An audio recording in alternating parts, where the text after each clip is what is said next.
hadratin Nabi Muhammadinil Mustafa Rasulillah sallallahu alaihi wasallam jami' arwahi walidina wa masyayikhina wa muallimina wa asatizina khususan li muallifi hadzal kitab Imam Yahya bin Syaraf an-Nawawi wa khususan li muassisi hadzal majlisi wal masjidi anna Allah yaghfir lahum wa yarhamhum wa yahdi darajatin fil jannah wa yanfa'una bi asrarihim wa anwarihim wa ulumihim ونفعت بالدين والدنيا والآخرة وأن الله الكريم يفتح علينا فتوح العارفين ويفقهنا في الدين ويرزقنا كمال الإخلاص واليقين إلى حضرة النبي الفاتحة. أعوذ بالله من الشيطان الرجيم بسم الله الرحمن الرحيم الحمد لله رب العالمين الرحمن الرحيم مالك يوم الدين إياك نعبد وإياك نستعين اهدنا الصراط المستقيم صراط الذين أنعمت عليهم غير المغضوب عليهم ولا الضالين. بسم الله الرحمن الرحيم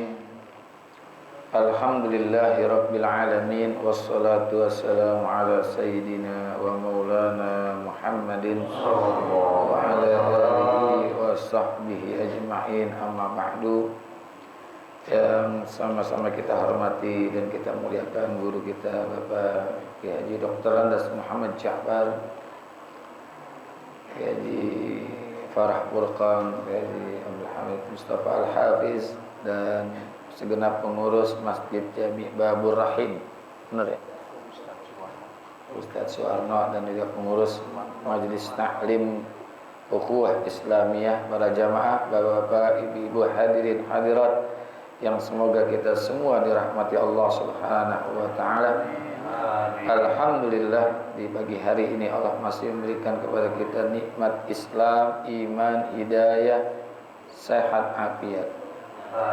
Dan bisa hadir kembali di masjid ya ini untuk melaksanakan pengajian yang semoga hadirnya kita mendapatkan ilmu yang manfaat, ridha dan inayat, sehat, afiat dalam ibadat.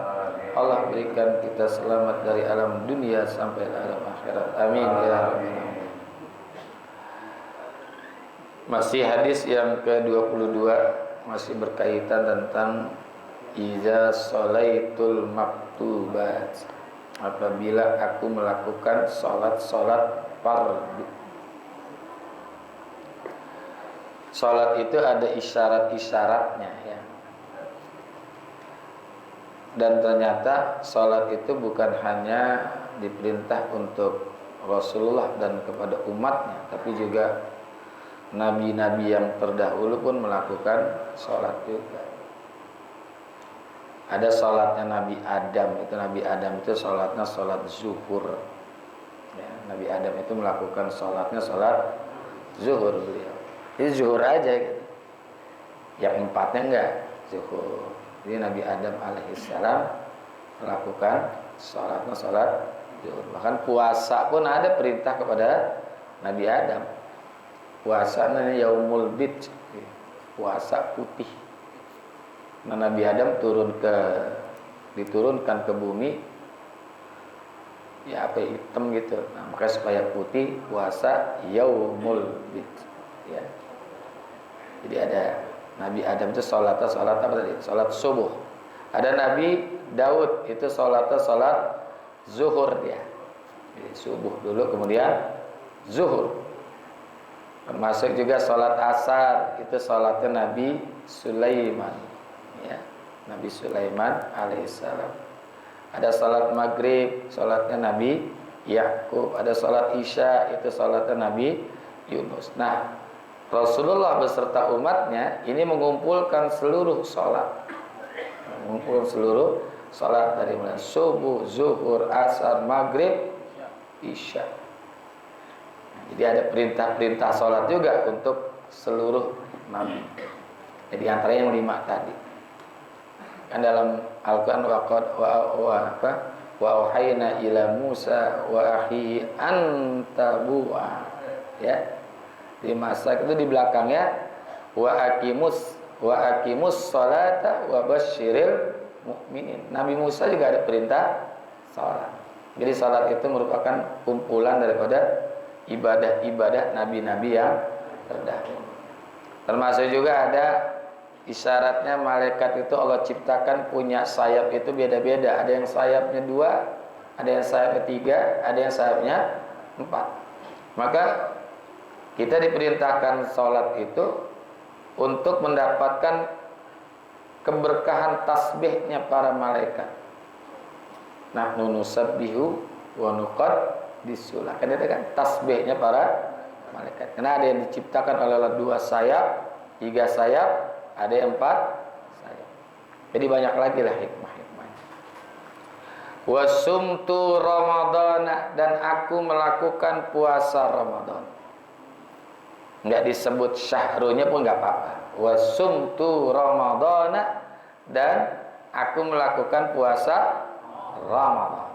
Nah, termasuk puasanya. Umat-umat terdahulu pun ada puasanya. Saya Rasulullah cuma melakukan puasa Ramadan saja.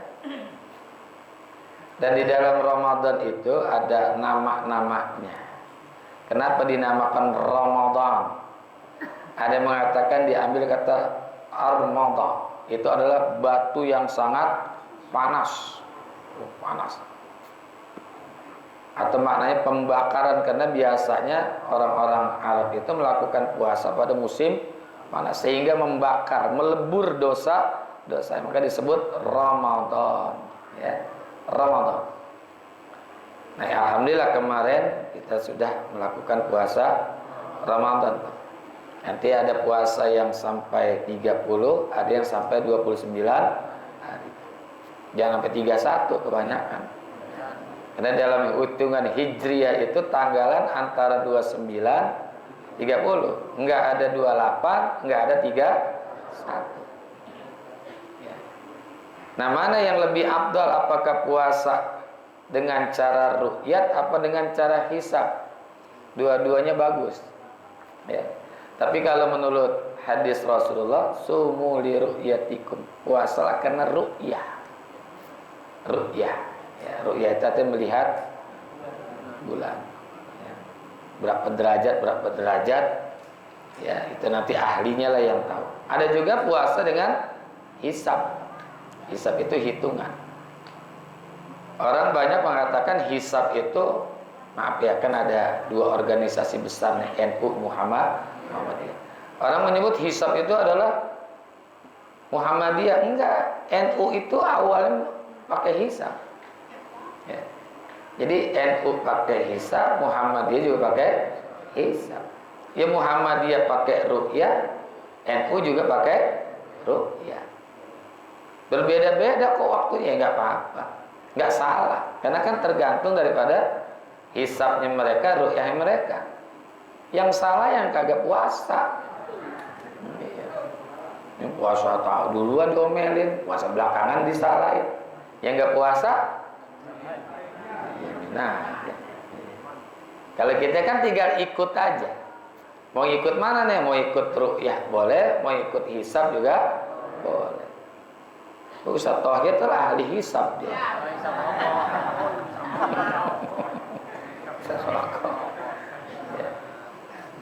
Jadi jangan dipermasalahkan. Cuma ada memang kalau orang yang punya keahlian hisab itu nggak boleh ngajak-ngajak.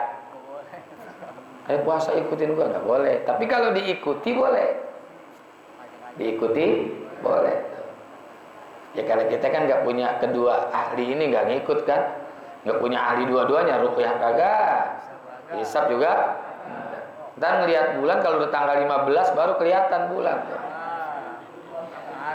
Kita tiba aja, kita ikut aja. Ya, yang menurut kita yakin, mau ngikut hisab boleh, mau ikut ruqyah juga boleh. Tapi yang betul-betul benar ya, kan ada kemarin puasa sebelum ada apa tuh? Tanggal berapa dia udah puasa duluan?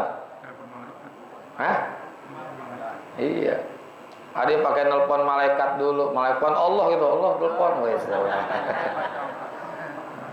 Jadi lebarannya duluan karena udah dapat WhatsApp, ya, dapat telepon dari Allah. Kita ikut yang udah banyak kita lihat ya. Ya, jangan kita ngikut-ngikut yang enggak gitu. Nah, puasa Ramadan di dalam niatnya juga kadang-kadang, mohon maaf ini ada yang ya sebetulnya sih Ya nggak salah, cuman sedikit keliru aja.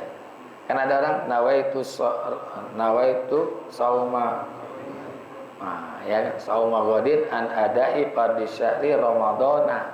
Ya. Kalau yang mau benar sih, benar banget gitu, ramadhani.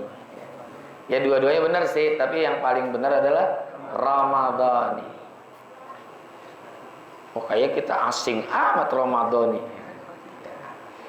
Ya memang kalau hal-hal yang tidak biasa jadi kelihatannya asing. Yang sudah lumrah kan itu Ramadhana. Tapi sesungguhnya yang benar itu adalah Ramadhani. Ya, Ramadhani. Jadi niat itu Ramadan. Untuk apa? Untuk memastikan yang kita puasakan itu adalah Ramadan tahun ini. Tahun ini. Kalau Ramadan itu bisa Ramadan kemarin, besok atau kapan gitu. Kalau Ramadan ini pasti itu Ramadan saat ini, tahun sekarang. Ya, jangan ngukur lumrah, ya, jangan hitungnya lumrah. Yang kita benernya. Tapi kalau orang ada lihat Ramadan, ya jangan disalahin juga, jangan disalahin juga. Ya, bener juga nggak apa-apa. Lagi-lagi yang salah itu yang yang kagak puasa, niatnya diributin. Ya, tapi kalau memang mau ikut yang paling benar lah itulah Ramadan. Jadi ini orang cuma melakukan puasa. Wa ahlaltul halal, dan aku menghalalkan sesuatu yang halal, yang Allah perintahkan dikerjain, yang diperintahkan oleh Allah dikerjain. Wa haramtul harama, dan aku haramkan sesuatu yang haram. Jangan sampai yang halal dibikin haram, yang haram dibikin halal. Itu bisa jadi murtad tuh kalau kitab Irsyadul Ibad ila Sabilir Rasyad. Sesuatu yang sudah secara qat'i diharamkan tapi dikatakan halal, itu jadi murtad. Ya. Kan ada tuh. Contoh minuman keras. Ada yang mengatakan pada suatu situasi jadi halal. Jadi boleh gitu. Nggak bisa. Yang namanya minuman keras itu yang namanya arak. Dalam kondisi apapun, situasi apapun tetap hukumnya haram. Oh kalau di daerah-daerah dingin mah boleh buat ngangetin badan.